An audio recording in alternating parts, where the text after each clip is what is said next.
last year, I don't know how many of you know the Colorado Ag Water Alliance.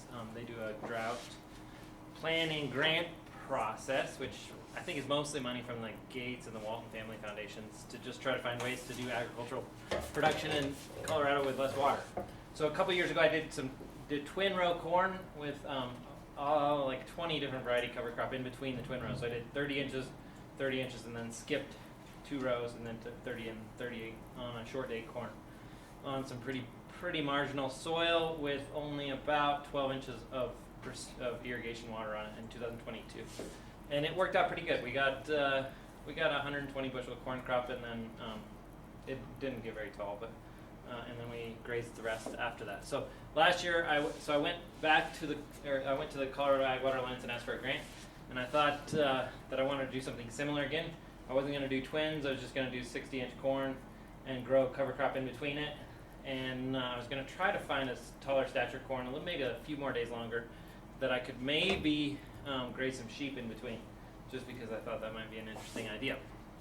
And as I thought more and more about cover cropping, the seed gets awfully expensive, and it's, as he mentioned, annual grasses are much more labor intensive than perennial grasses, and it's more passes across the field, and the seed was pretty expensive. So I decided that alfalfa looks like a decent cover crop, and it has a little better high-end value long term.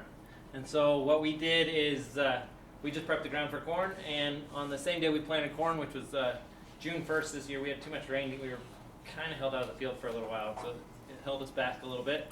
So on June 1st we planted corn, 60-inch corn, and then we broadcast alfalfa right with it and packed it all in the same day. And then it rained. So this is a field that we worked on, and again, unfortunately, I didn't have enough cash to buy Roundup Ready alfalfa. I was hoping to, but I didn't get it done. So we just planted a conventional dormant alfalfa. We are a little limited in Livermore. We catch too many frosts early and late, so some of the better alfalfa varieties don't like that. So we try to stick with dormant varieties. So that's what we did. This is the best picture because it's black and white and you can't see what color weeds there is in that. But so anyway, so we just watered it with only, from the time we planted, we had 8 inches of rain, and then we added 4 inches of water all the way to tassel. And the struggle we had, the next picture I think will show this. So we had some volunteer cover crop stuff come up, so you see all the triticale that's coming up in there, but we did get good germination on everything, but it's hard to see from the back. But Livermore is a nice place to farm, with exception to a lot of things. It's 6,000 feet, the pH is really high, but the nice thing we have is we don't have hail, except for when I was trying this out. And when the corn got to about V4 or V5, we got a pretty good hailstorm, and it really stunted the corn really bad. And so the weeds and the alfalfa could catch up with it. And it never really got ahead of it again. And then as it got to tassel, it was hailed again. And so you can kind of see the damage that was done there. Anyway, so we ended up having to just foil the crop, and we cut it and baled it and got about 3 tons to the acre of just dry alfalfa mixed with weeds and dry corn stalks and whatever else was in it. And it wasn't all bad. The benefit of doing this, and I think it's a really good thing, there's some really good research out of Minnesota and Kansas that I could get a head start on an alfalfa crop by doing this and still get maybe a half-rate corn crop out of it, and then have an alfalfa crop ready to go for next year. And so that's I think it was a success for that reason. Unfortunately, I didn't get my corn that I wanted, but that's okay. We'll feed whatever we grew to whatever cows I raise, and they'll eat it. But that's the long and short of it. I would recommend some better tools than I have. So I'm kind of a cheapskate when I buy equipment. I have Moonlight is an auction rep forever, and so this is an interesting video. Fun stuff about being a rancher and a farmer is you get to see interesting things. I don't know if you'll be able to see it though.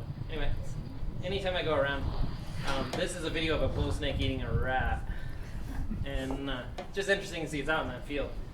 When I was out checking it out, you can hear them squeal a lot, and so you can find them if you. The snake. I don't know what makes all the noises. I don't really reach down in there and ask them questions. But yeah,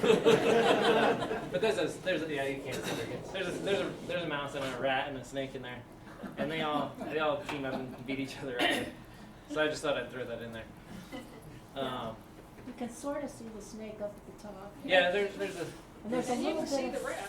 yeah, there's the head of our mouse right here, a rat, and then there's a snake around it, wrapped around it right there. And I find these things about once or twice a year, and they're just interesting. So she asked me to send her videos, and this one happened to be on there.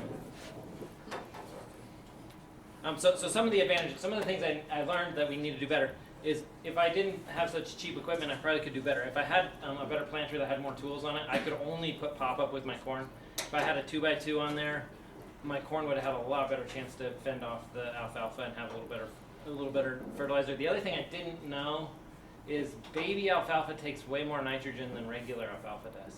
And I didn't put enough nitrogen on there for both corn and baby alfalfa. And so the alfalfa scavenged too much of the corn's nitrogen and kind of limited its growth. If I would have been able to have a 2x2 offset on it, I would have had a little more nitrogen for the corn. And of course, if I had one tripped it or strip tilled it first, I probably could have banded in some more nitrogen for the corn to actually take off and stay ahead of everything. And then of course the last thing, whether you like spraying or not, the easiest answer would be to plant Roundup Ready alfalfa and just pretty much spray everything and kill everything that you don't want. And the corn and the alfalfa would be left. And it would do pretty well. The alfalfa would grow up this far, and the corn kind of would start to shadow it. Now, there is some shadow-tolerant alfalfa species that are a little better for this than just the cheapest variety you can get at the co-op. But again, I bought the cheapest variety I could get at the co-op. And then we grazed it afterwards, after we cut it and baled it, and then grew it back up. As soon as it frosted, we grazed it again in the fall. And like I said, we got pretty good production of weeds and corn and alfalfa, and the cows are eating it right now in the snow, and they really appreciate it. There you go. Any questions? It's kind of a complicated project. May, you have a question? Why did you not let me up there?